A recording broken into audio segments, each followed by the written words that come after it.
మనము కూడా నిర్లక్ష్యము చేయున్నట్లు వాడు మనల్ని శోధిస్తూ ఉంటాడు.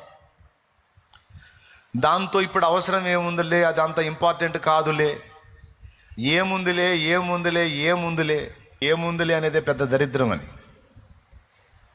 ఏముందిలే ఏముందిలే అనేటట్టు చేసి మన సోమరితనం, బద్ధకత్వం, పనికిమాలినతనం, పండుబోతుతనం, తిండిబోతుతనం, నిద్రబోతుతనం, దీనివల్ల మనకు దేవుడు అనుగ్రహించిన బలమైన ఆయుధాలు ఏవైతే ఉన్నాయో అవి మొద్దుబారిపోయి శత్రువును ఎదుర్కొనడానికి పనికిరానివైపోయి నిరుపయోగమైపోయిన పరిస్థితుల్లో నేడు సంఘములు అనేకులు ఉన్నారు.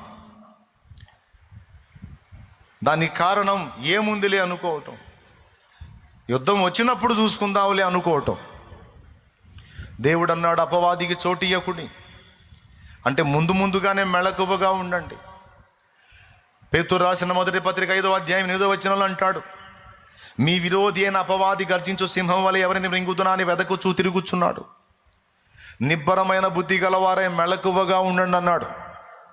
శత్రువుని గురించి చెప్పిన ప్రతి చోట కూడా భయపడొద్దు అని చెప్పాడు. ముందు నిబ్బరము అంటే నిర్భయము అని అర్థం. అంటే భయము లేకుండా ధైర్యముగా ఉండండి అని చెబుతూనే భయపడకండి, వాడు మిమ్మల్ని వెతుకుతూ తిరుగుతున్నాడు, ఎప్పుడు దొరుకుతారా, ఎక్కడ దొరుకుతారా, ఏ పాయింట్లో దొరుకుతారా మింగుదామని, లైఫ్ లేకుండా చేద్దామని వాడు వెతుకుతూ తిరుగుతున్నాడు. వాడు అదే పనిలో ఉన్నాడు. అయితే మీరు భయపడొద్దు కానీ మెళకువ కోల్పోవద్దు అంటున్నాడు. చురుకుగా ఉండండి, తెలివిగా ఉండండి, వివేచన కలిగిన వార యుద్ధమునకు ఎల్లప్పుడూ సంసిద్ధులై ఉండండి. యుద్ధమునకు సిద్ధముగా ఉండటం అంటే ఏంటో తెలుసా? ఆయుధములను సమకూర్చుకొనుట, ఆయుధములకు పదును పెట్టుకొనుట, ఆయుధములను వాడుకలో ఉంచుట చాలా కీలకం ఇది. కానీ వాడు మన ఆయుధములు మొద్దుబారిపోయేటట్టు కుట్ర చేస్తాడు, వాటికి పదును లేకుండా చేస్తాడు, అవి పనికి రాకుండా చేస్తాడు. వాటిని మనం నిర్లక్ష్యం చేసేటట్టు, అశ్రద్ధ చేసేటట్టు కుట్ర చేస్తాడు.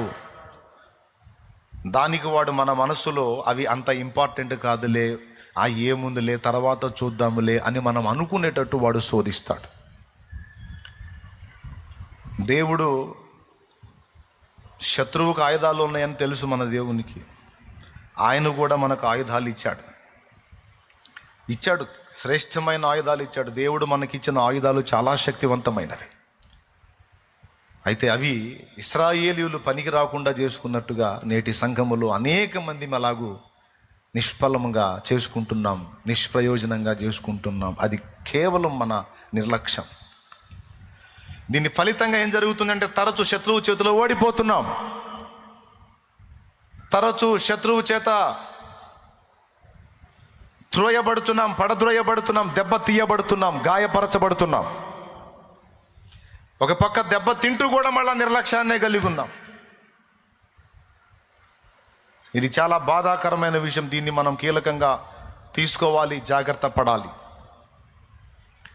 దేవుడు మనకిచ్చిన ఆయుధాలు గొడ్డండ్రా, పోట కత్తులా, లేకపోతే తల్వార్లా, ఏ విధమైన కత్తులు ఇచ్చాడు, బాణాలు ఇచ్చాడు, బరిసెలు ఇచ్చాడు, విల్లంబులు ఏమి ఇచ్చాడు మనకి దేవుడు? మనకిచ్చిన ఆయుధాలు, యుద్ధోపకరణాలు దేహ సంబంధమైనవి కావు, శరీర సంబంధమైనవి కావు.